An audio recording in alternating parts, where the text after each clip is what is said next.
Capek mimisan. Waktu dia tahu dulu pelan. Iya, dia capek mimisan sih. First, capek mimisan. Kedua, dia kayak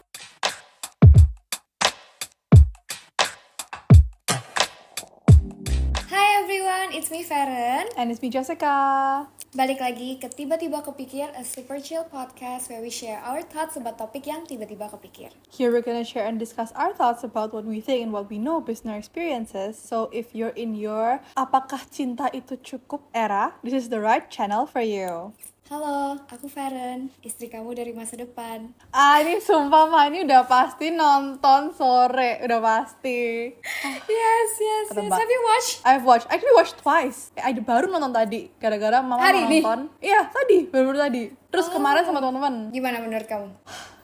Jujur, cinematography, music wise, kayak acting wise itu kayak 10 out of 10. Tapi kayak plotnya itu even better in my opinion ya. Karena ini kan sci-fi kan ya. It's not supposed to be realistic in my Yes. opinion. Jadi it is open to a lot of interpretations. All in all, itu kan tentang love, tentang kayak destiny, tentang kayak choice. Itu yang bikin ngena sih. God, kayak they keep choosing each other over and over and over again. Warning, there's gonna be spoilers to some scenes. So kalau misalnya kalian mau nonton sore dulu, you can go watch sore dulu. Not affiliated, not sponsored or anything. We just really like the film. Aku juga sebenarnya di sekitaran aku udah banyak banget yang bahas tentang ini, dan so aku kayak ngerasa ini seru banget nih kalau misalnya kita bahas di podcast hari ini, karena gue sendiri menemukan banyak banget hal-hal yang gue pelajarin, walaupun mungkin itu nggak secara langsung itu bisa terjadi di hidup kita nggak mungkin turn back time gitu kan, tapi gue ngerasa di film itu mengajarkan banyak hal tentang relationship. I agree sih. Kemarin habis nonton filmnya, I called my boyfriend. Terus I was like, I think I listed ada kayak 5 hal yang aku belajarin dari filmnya. I kayak, oh my god, I learned this. Aku belajar ini, aku belajar ini gitu. Tapi kayak salah satu hal yang paling ngena di aku tuh yang scene ketika sore tuh udah emang kayaknya orang tuh gak bisa berubah. Dia udah kayak oke, Capek mimisan. waktu dia tahu dulu pelan. Iya, dia capek mimisan sih. First, capek mimisan. Kedua, dia kayak wake up, dia kayak I don't want this life. Goodbye. Terus akhirnya dia kan continue her life di that other city itu kan, yang dia jadi fashion designer, intern, whatever itu. Terus dia nggak memilih untuk choose the life with Joe kan ya. That scene tuh shows how kadang orang tuh kurang sadar or mereka sengaja ignore the signs of who they're dating gitu loh. In a way mereka tuh ngeliat yang kayak oh mereka dia ganteng, dia punya kerjaan, dia punya apa. Tapi mungkin kalau misalnya si cewek nggak suka misalnya orang yang perokok gitu ya, tapi dia perokok, tapi nggak apa-apa lah. Ntar mungkin dia bisa berubah. Mungkin kalau dia omongin baik-baik dia bisa berubah. I feel like love itu kadang mereka tuh jalaninnya tanpa kesadaran. Emotional maturity and kayak itu berpotensi untuk menjadi hurtful type of love gitu loh. Di kemudian hari. Di kemudian harinya and like kedepannya mungkin hal-hal yang mereka awalnya kayak oh nggak apa-apa lah, it's okay, I can accept that, kedepannya mereka malah marah yang kayak kenapa sih kamu kayak gini, kenapa sih kamu kayak gini, padahal menurut aku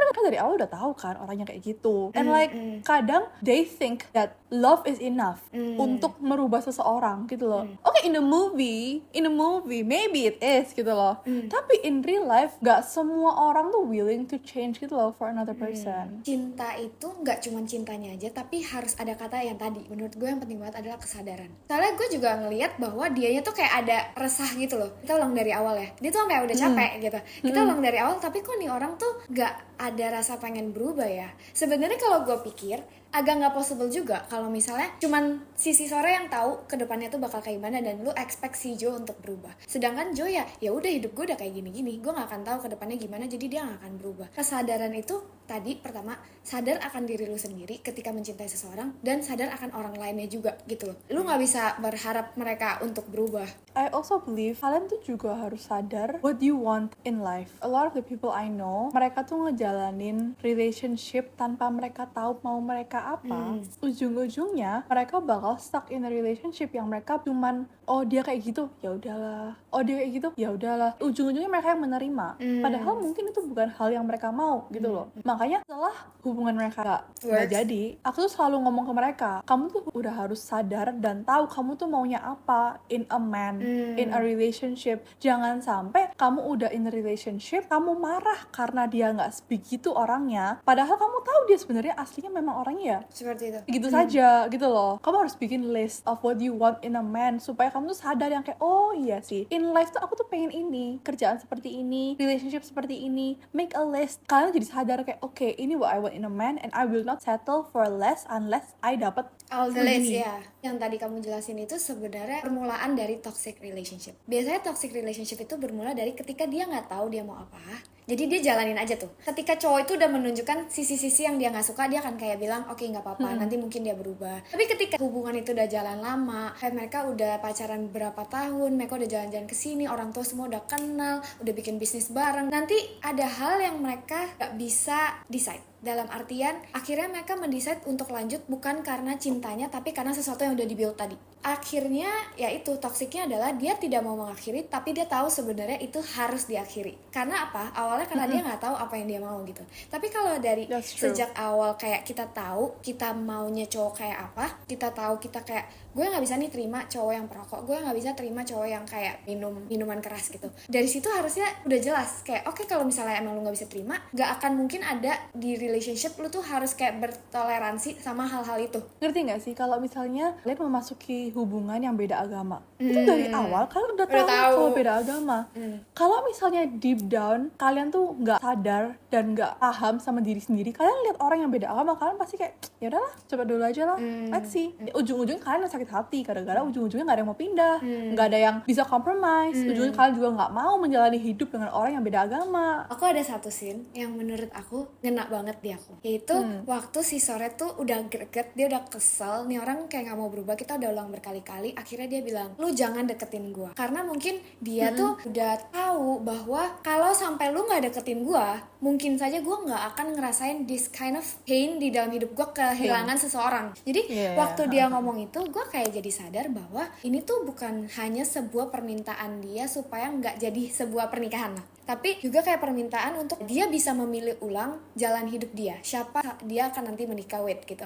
Oh mungkin bisa aja kayak kalau misalnya waktu itu Jonathan gak deketin dia bisa sama cowok lain, mungkin cowok itu hidupnya lebih sehat, dia gak perlu ditinggal, yang kayak gitu-gitu. Gue jadi kayak berpikir lebih dalam lagi, sebenarnya tuh ini sering terjadi di kita. Kita sering bilang bahwa ya emang udah takdir gak sih, kita juga gak pernah tahu kita ketemu siapa, udah jodohnya aja kita bakal ketemu dia, nikah sama dia gitu.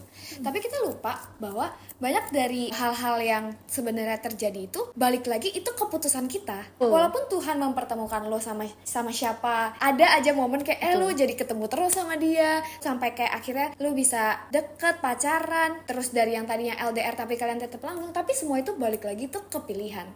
Mau tetap bales chat dia atau enggak, dia sesuai gak sama kriteria lu. Jadi kayak tadi lu ngomong di awal, love, destiny, and choice, menurut gue 3 hal ini tuh dekat, tapi juga kayak mereka semua tiga-tiga itu punya perbedaan mereka masing-masing gitu. Aku selalu ngomong ke orang-orang, Tuhan tuh emang mengarahkan, tapi ujung-ujungnya manusia yang memilih. Mau Tuhan ngarahin kalian misalnya ke kerjaan ini, kalian ketemu orang ini, tapi kalau bukan dari kalian yang kayak membuka hati, bukan dari kalian yang kayak menerima orang tersebut, ya it won't happen. Gue tuh ngerasanya ketika Tuhan mempertemukan atau memberi kita opportunity untuk bertemu sama orang, diberi kesempatan untuk melakukan hal kayak gini, Tuhan tuh lagi nunjukin lu, ini lo ada option kayak gini, ada option gini. Bukan berarti ketika Tuhan memberikan lu kesempatan itu udah pasti itu destiny lu. Balik lagi ketika choice itu dibelikan, baru lu milih, dan itu yang udah menjadi destiny lu, menurut gue kayak gitu. Dan sebenarnya gue selalu, setiap gue berdoa, gue nggak pernah bilang Tuhan gue mau yang tadi list gue, tapi lebih tolong pertemukan gue sama orang-orang ini, jauhkan gue dari yang jahat dan dekatkan gue dari yang baik. Dari orang-orang baik itu nanti gue yang memilih. Menurut aku masa depan tuh kayak emang bukan tentang ramalan gitu loh. Misalnya ya, lu diramal umur 30 lu bakal sukses gitu. Lu sekarang umur 25 lu diem-diem aja, lu bengong, gak ngapa-ngapain. Ya lu umur 30 juga gak sukses. Ya you have to still work hard, you have to still mencoba hal ini hal itu, harus tetap ambis gitu loh. Ya emang ada jalan hidup masing-masing, tapi our hands also play a part in it gitu loh. Our choices also play a part in it gitu loh. Bukan cuman semua tuh udah ada yang ngatur. Iya sih emang diatur emang diatur kok. Cuman kita juga harus gerak. Makanya kenapa tadi gue bilang yang si momen tadi sore ngomong kayak gitu tuh lumayan ngena banget di gue adalah bukan berarti gue mau ganti ceritanya, enggak. Cuman maksud gue kayak ini tuh dia mau ngajarin bahwa ini dikasih kesempatan buat kita yang belum ada di momen udah menikah. Ini saatnya kita untuk memilih. Kamu mau nggak the rest of your life sama orang ini sebelum akhirnya kamu menikah? Jadi kalau misalnya ditanya, terus lu maunya ceritanya sore nggak milih sama Jonathan? Ya sebenarnya bisa aja. Kalau misalnya dia udah tahu di awal dia ketemu Jonathan, terus ternyata Jonathan kayak gitu, dia nggak bisa terima. Contohnya, lu mau nggak misalnya kita kan nggak pernah tahu ya, ada aja orang yang ngerokok tapi kayak sehat-sehat aja gitu. Tapi ya balik lagi sih sebenarnya ke tadi yang kayak kita nggak bisa mengubah masa depan, tapi yang bisa kita ubah adalah choice kita sekarang gitu. Betul. You know there's a lot of people yang selalu ngomong kayak, oh mungkin nanti ketika udah nikah pasanganku akan berubah. Guys, whoever kalian pacaran sekarang, itu yang bakal kalian nikahin nanti. Kalau misalnya bad habitsnya pacar kalian tuh kalian udah gak suka, it's gonna be worse kalau kalian nikah nanti. Jadi kayak kalian jangan harap manusia tuh akan berubah. Kita masih punya beberapa poin lagi yang bakal kita bahas sama-sama di next episode karena takutnya nanti kepanjangan. So stay tune, kita bakal lanjut lagi di beberapa poin dan juga kesimpulan dari apa sih yang kita pelajarin dari film ini. See you guys di episode berikutnya. Thank you for watching everyone. Bye-bye.